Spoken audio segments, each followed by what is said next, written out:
Good evening. The secret of success is to do the common thing uncommonly well.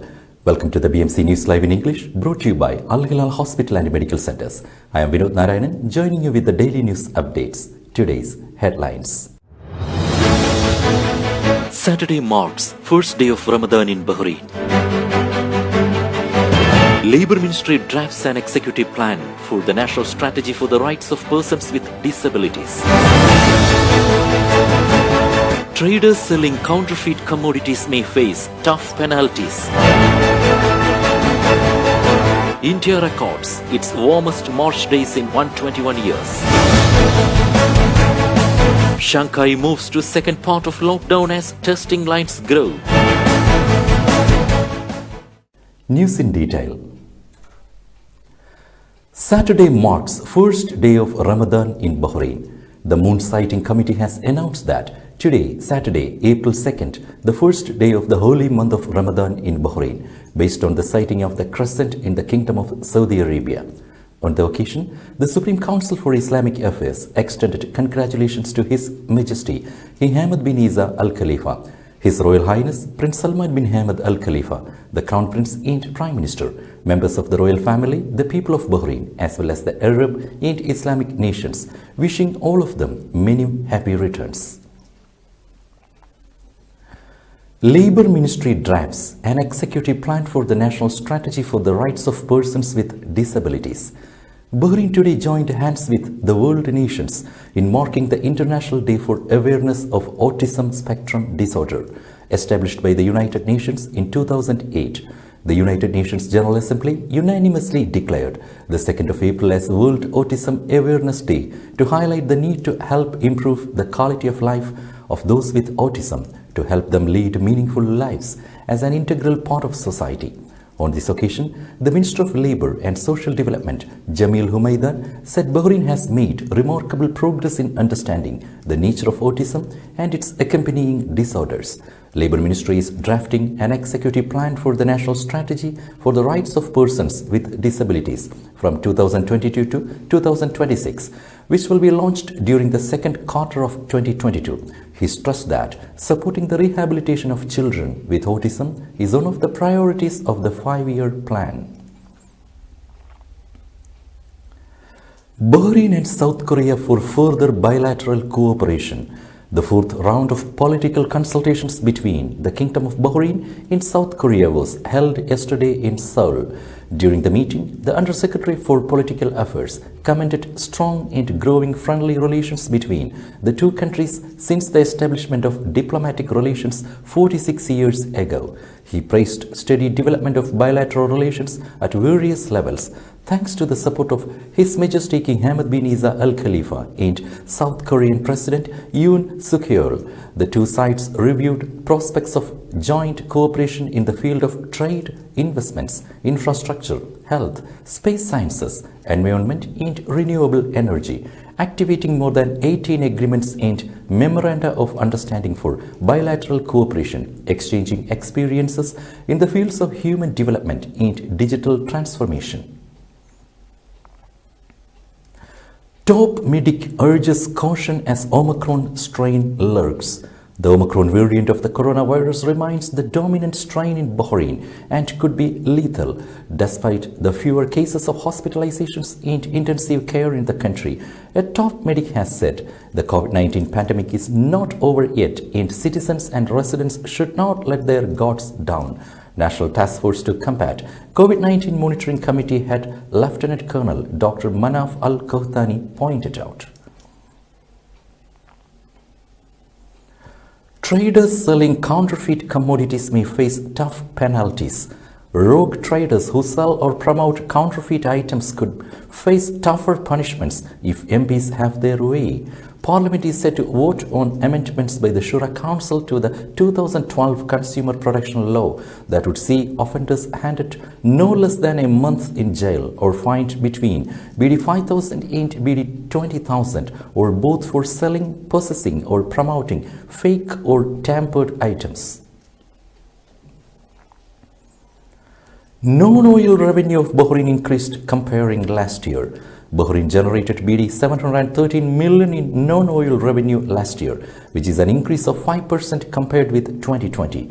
Deputy Premier Sheikh Khalid bin Abdullah Al Khalifa said the revenue was BD 680 million in 2020 and BD 812 in 2019. BIC issued contactless business cards for staff.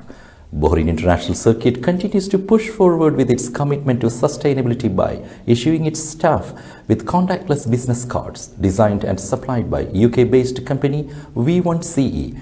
These business cards feature near-field communication NFC technology that allows contactless data transfer between devices. Food Festival 2022 proved Bahrain's tourist sector's recovery.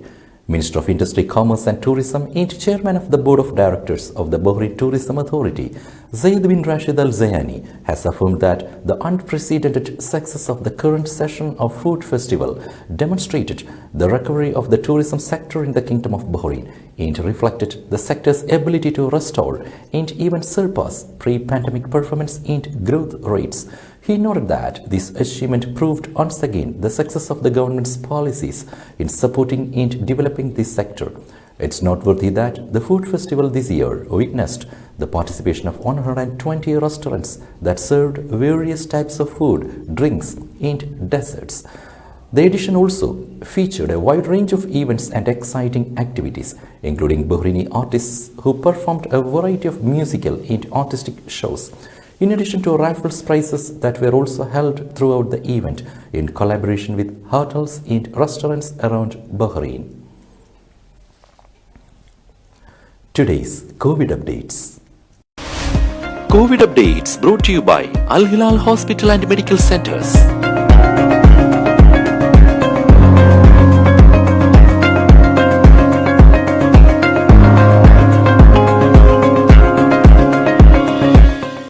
India records its warmest March days in 121 years.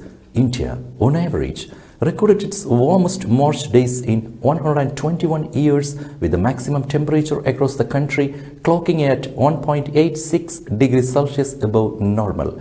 An analysis by the India Meteorological Department has shown the record-breaking figure was driven by large deviations in the maximum temperature in northwest and central India, while the northwest region recorded its highest average maximum. The figures illustrate the scale of the temperature aberration, which effectively heralded the beginning of summer for most parts of the country. Northwest and central India recorded heat waves during the second half of March. Lulu Exchange opened 16th branch in Bahrain, which is the 146th global branch of Lulu Financial Group. Report. Lulu Exchange opened the 16th branch near Salmabad Roundabout. The new branch was inaugurated by Sheikh Ahmed bin Khalifa bin Salman Al Khalifa, Chairman of Lulu International Exchange. The event was attended by Adib Ahmed, Managing Director of Lulu Financial Group, and senior management representatives of the company. Sheikh Ahmed bin Khalifa bin Salman Al Khalifa said at the inauguration that the company is opening several branches in line with Bahrain's goal of becoming an important payment hub in the region. Lulu Financial Group Managing Director Adib Ahmed also stated that Bahrain's position as a major hub for the financial services sector will open up more investment opportunities. Now we will be back after a very short break.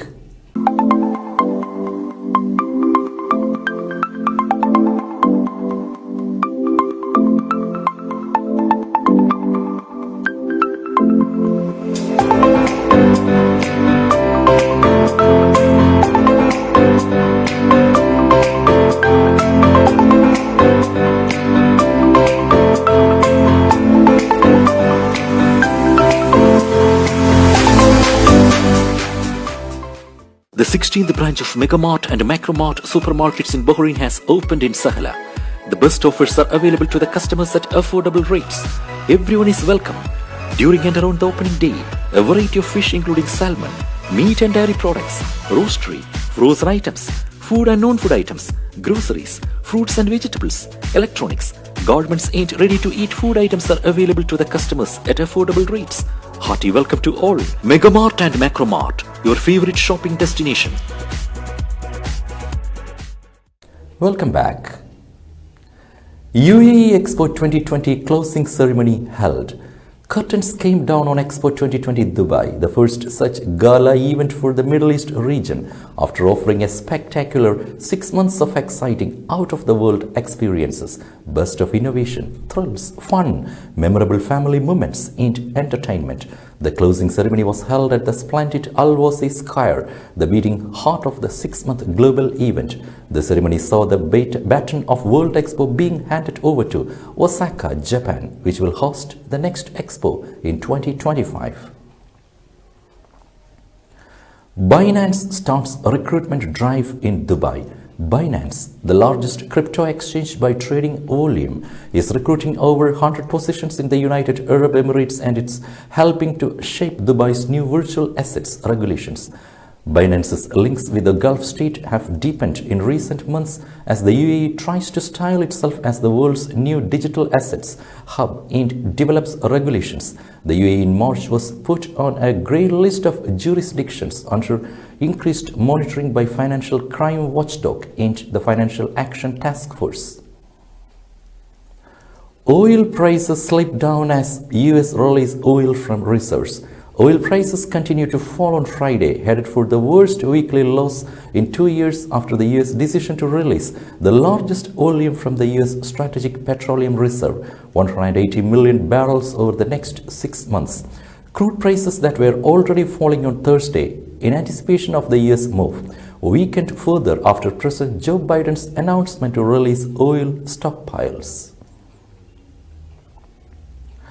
Disney Plus to launch in Saudi Arabia and UAE. After waiting more than 2 years since the launch of the Disney Plus entertainment service in the United States, the company has announced on Tuesday the date for launching its services in Saudi Arabia, Egypt, the United Arab Emirates, and many other Arab countries on June 8th. Disney said that its entertainment service, Disney Plus, will be available in 42 new countries and 11 regions. The price for the service will be Saudi Riyal 29.99 monthly. The countries that Disney announced the launch of its entertainment service officially include Saudi Arabia, Bahrain, Egypt, Algeria, as well as the Emirates, Qatar, Kuwait, Iraq, Jordan, Yemen, Libya, Morocco, Oman, and Tunisia, in addition to many other countries. Thousands of workers return home as Malaysia fully reopens. Thousands of Malaysians working in Singapore returned home Friday as Malaysia fully reopened its borders after more than 2 years of pandemic closure, Associated Press reported. Many had lined up at the border since late Thursday and crossed over at midnight on foot, by car and motorcycles. The Malaysia-Singapore land border, one of the busiest in the world, was partially reopened on November 29th, but it was limited to only about 1,500 people one way daily with strict rules. Shanghai moves to second part of lockdown as testing lines grow.